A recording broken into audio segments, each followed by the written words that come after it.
in the beginning, what moves you to do Aikido?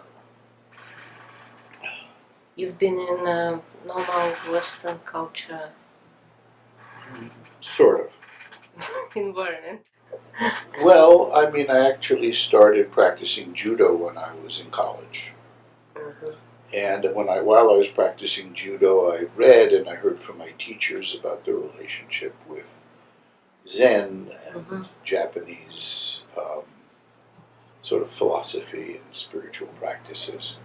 I also studied karate, and again, my teachers talked about the philosophical basis. But in both cases, I was not practicing philosophy.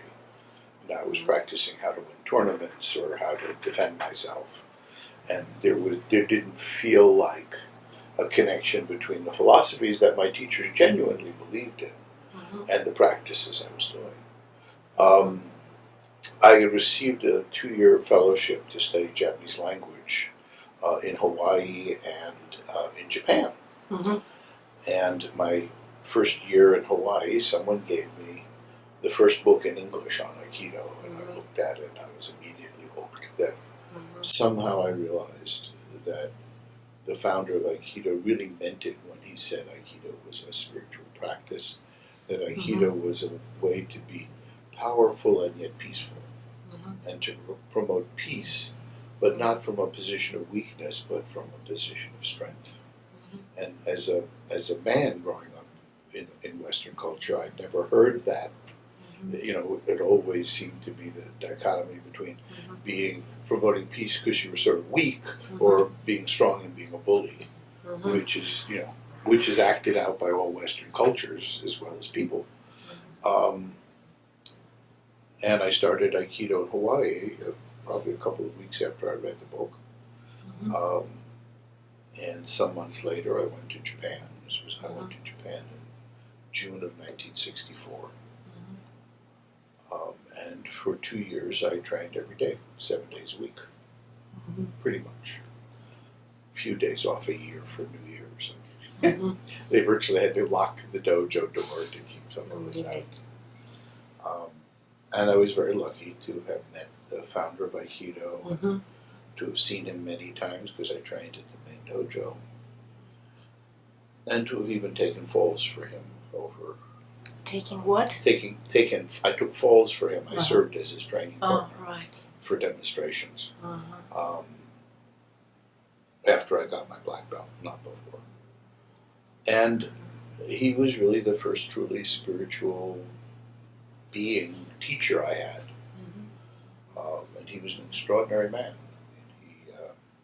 He is one of people who you mentioned yesterday, like wise, who you know as a wise. Yeah, I would say he was a wise man. He was a profoundly religious, spiritual man, and he was extraordinarily creative and skilled, at the martial arts.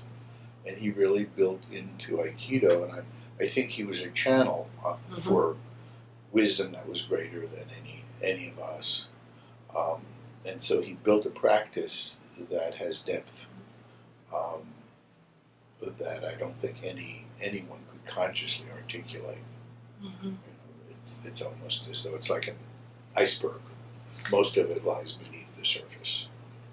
You mean to articulate the idea of the practice, or articulate what? Well, I think in one sense, every Aikido technique, this is not just unique to Aikido, but I think in some ways every Aikido technique is something like a Zen koan. You can study it and study it, and in the process of studying it, you grow and develop. And I think there are real practices like that in many different traditions.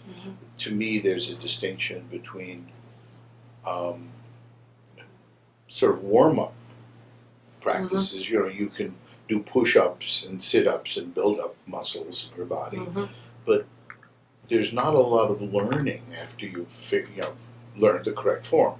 You simply do it. Yeah, you do it over and over again. That's very different from a practice like meditation or Tai Chi or an Aikido practice, where you do the form over and over again, and over the course of years, new things keep getting revealed in the same form.